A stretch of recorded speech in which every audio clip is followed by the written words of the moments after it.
man, would you take this meeting from me? Oh, no, I don't want to meet with nobody else. I'm good with you and Rudy. At that time, he was representing me, Rudy, and Egyptian Lover. And I'm like, man, do me a small favor. Take the meeting with the guy. If it work out, fine. If it don't work out, just take the meeting, because I told him I can make it happen. For you, I'll take the guy. I'll take the meeting, okay? And contrary to what he says in his book, and if he was alive, I tell him he was alive today. How about when he met Easy, he thought he met Paul McCartney or some shit. I'm like, man, what? And that's the part that everybody's a goddamn hero. You motherfuckers were not heroes. You, man, when he met Easy, he didn't really care for him at first. You know, all that bullshit about my brother, my son, he didn't really care for him because he didn't understand him.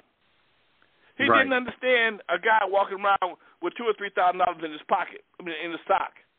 He used to dealing with guys who are older, like me, Egyptian Lover, Rudy from the Dream Team. We all had some kind of business sense.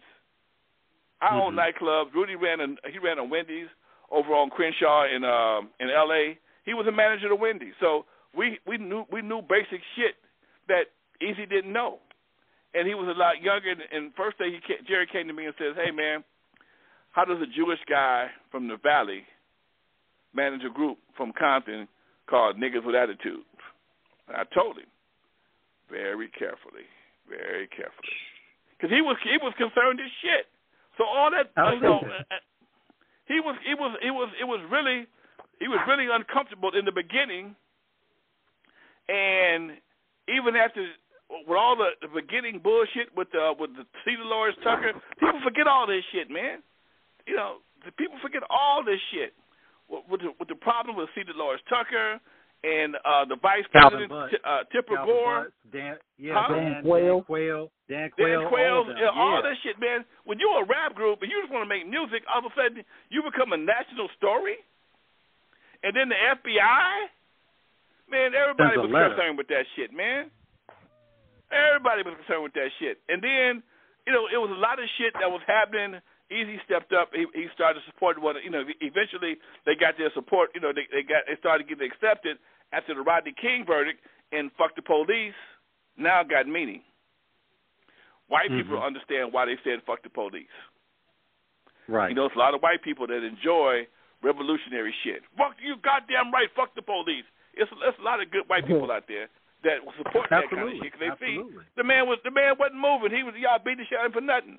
Y'all just having to get caught.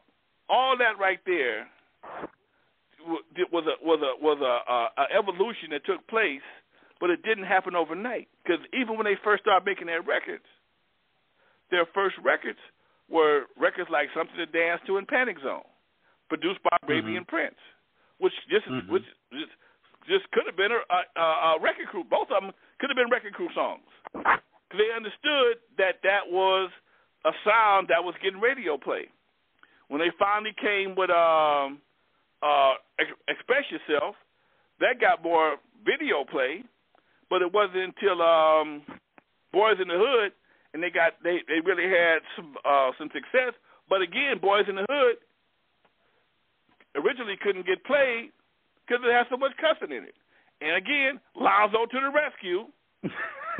I'm the one that got to go to, because me and Greg Mack is doing doodles. Greg Mack ain't trying to meet nobody. So I'm the one that got to come to me and bring it to me. I took it to Greg. Greg said, "I can't play it, got too much cussing in it." They tried to beat some shit out. They still left some stuff in there. Still can't play it, got too much cussing in it. So they finally got the version that he can live with, and he played it and it jumped off.